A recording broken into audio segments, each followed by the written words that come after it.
नमस्कार दोस्तों, मैं रोहित प्रबल आप सबका अपने यूट्यूब चैनल प्रबल अकादमी टेनम में स्वागत करता हूं। आज एक नए टॉपिक की शुरुआत करूंगा। बहुत दिन से खासकर क्लास नहीं ले पाया, बहुत सारे रीजंस रहे, लेकिन कोशिश करूंगा कि मैं कंटिन्यू कर सकूं। तो शुरुआत चाहता हूं कि मैं हिस्ट्री से करूं, जो कि मेरा फेवरेट विषय रहा है और रहेगा भी।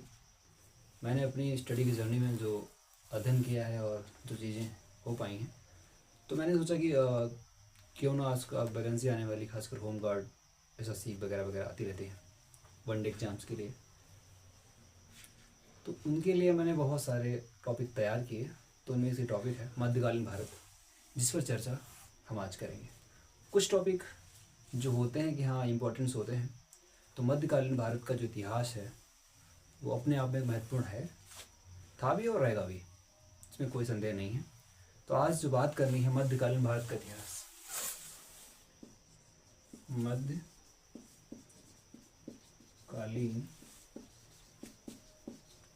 भारत का इतिहास। कितने लोग इसके बारे में जानते हैं? ये बहुत महत्वपूर्ण है।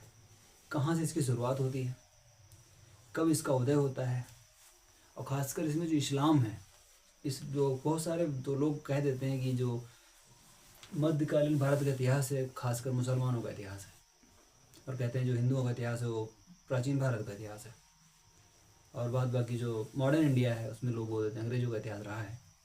तो आज हम बात करेंगे कि इस्लाम धर्म को जो उदय है ये कब हुआ। तो इस्लाम धर्म के प्रवर्तक हज़रत मोहम्मद थे। क्या थे? इस्लाम धर्म के प्रवर्तक हज़रत मोहम्मद शाह का जन्म 570। हज़रत मोहम्मद कौन है? हज़रत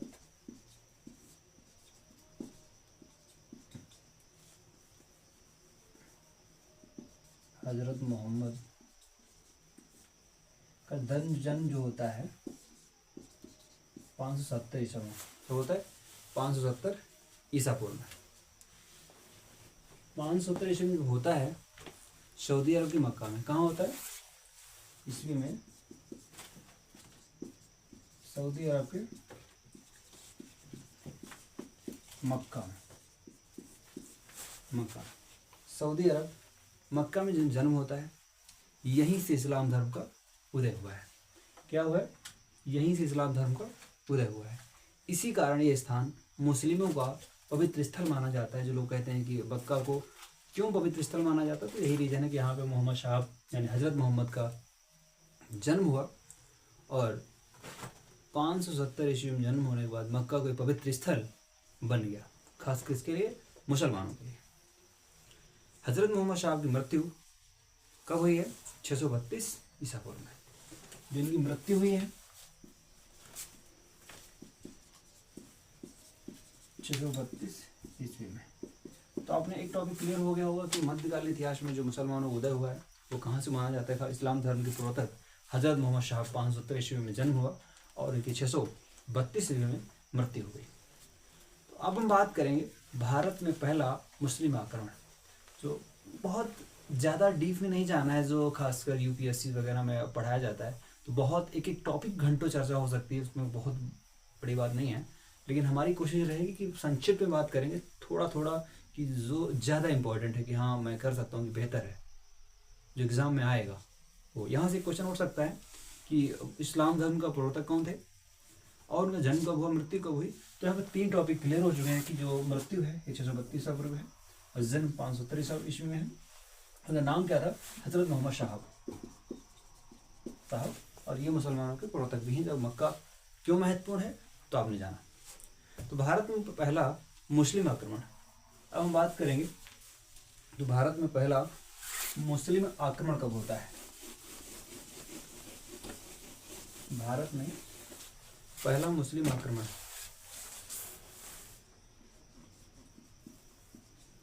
भारत में पहला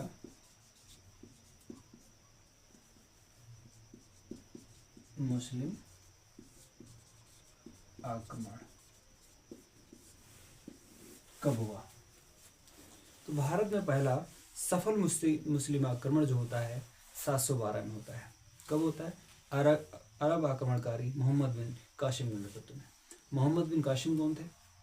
ये टॉपिक आपको अगर बहुत ज़्यादा समझना है, गहन अध्ययन करना है, तो इतिहास में चाहिए किताब आपको मिलेगी, खासकर NCERT 11th की, उसे मिल जाएगा। बहुत बेहतर आपको समझ आएगा कि ये किसकी किसकी लड़ाई होने की वजह से ये सब हुआ। ठीक है। मोहम्मद बिन कासिम ने मकरान के रास्ते सर्वप्रथम बेवल पर आक्रमण किया। किस पर किया? बेवल पर। तो बेवल क्या है? बेवल पर आक्रमण किया, मकरान की बेवल, मकरान के बेवल पर आक्रमण किया। किसने? मोहम्मद बिन कासिम ने। इराक के हाकिम अल हजाज ने मोहम्मद बिन कासिम के नेतृत्व में, किसने? इराक के हाकिम अल हजाज ने मोहम्मद बिन कासिम के नेतृत्व में अरबों को सिंध पर आक्रमण करने के लिए भेजा। तो ये क्या है? मोहम्मद बिन कासिम और जो अलाल हैं, इनके बारे में आप जानेंगे। सिंध का राजा दाहिर शासन था। जो सिंध पर शासन कौन कर रहा था? सिंध पर जो शासन कर रहा था राजा दाहिर है, और इन्हीं के समय पे मोहम्मद बिन कासिम का आक्रमण होता है। ये मोहम्मद बिन कासिम को MSc भी लिख देते हैं, और बहुत इंपॉर्टेंट है, खासकर मेडवल में बहुत इंपॉर्टेंट है। दाहिर और कासिम की सेना के बीच जो युद्ध होता है 20 जून 712, 20 जून 712 में दाहिर और कासिम, मोहम्मद बिन कासिम, इन दोनों की सेनाओं के बीच में क्या होता है? युद्ध होता है। ये कहाँ का शासक है? अभी मैंने बताया था सिंध का। सिंध का जो शासक है दाहिर है, और 20 जून 712 ईस्वी में इन दोनों की सेनाओं के बीच युद्ध होता है। और भारी युद्ध होने के बाद, भारी संघर्ष के बाद अरबों ने 712 ईस्वी में सिंध पर विजय प्राप्त कर ली। अरब का शासक कौन है? कासिम। दाहिर हार जाता है, और 712 में सिंध जो है इसके हाथ से छीन जाता है भीषण युद्ध के बाद। ठीक है। मोहम्मद बिन कासिम की मृत्यु के पश्चात भारत में अरबों का राज्य विस्तार शिथिल पड़ गया। मतलब मोहम्मद बिन कासिम की मृत्यु हो जाती है, और उसके बाद क्या हो जाता है? अरबों का जो राज्य है वो शिथिल हो जाता है, मतलब कमज़ोर पड़ जाता है। चचनामा सिंध के इतिहास की जानकारी प्रदान करने वाली पुस्तक, जिसके अनुसार 6 से 7वीं शताब्दी में सिंध के राजा देश की राजधानी अरोड़ थी। क्या थी? सिंध की राजधानी क्या थी? अरोड़ थी। कौन सी, कहाँ से मिलता है ये जो इतिहास की जानकारी? चचनामा जो है, चचनामा सिंध के इतिहास की जानकारी कौन देता है? 6वीं और 7वीं शताब्दी में सिंध की जो राजधानी है वो अरोड़ थी। अब हम बात करेंगे थोड़ा कि भारत में तुर्कों का आक्रमण कब हुआ। आप लोग ध्यान देंगे थोड़ा सा, भारत में तुर्कों का आक्रमण। तुर्क कौन थे? कमेंट में लिखेंगे। भारत में तुर्कों का आक्रमण, इस पर चर्चा करेंगे। तुर्क चीन की उत्तरी पश्चिमी सीमाओं पर निवास करने वाली एक आक्रमण और लड़ाकू बर्बर जाति थी। तुर्क क्या थे?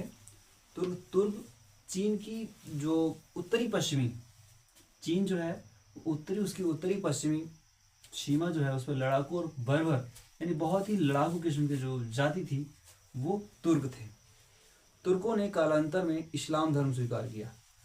अगर क्वेश्चन उठ जाता है तुर्कों ने कालांतर में चल करके कौन सा धर्म जो है स्वीकार किया, तो आप लोग क्या कहेंगे कि इन्होंने जो इस्लाम धर्म कबूल किया, यानी अपना लिया। इसका उद्देश्य एक विशाल मुस्लिम धर्म की स्थापना करना था। मतलब तुर्कों ने जो इस्लाम धर्म अपनाया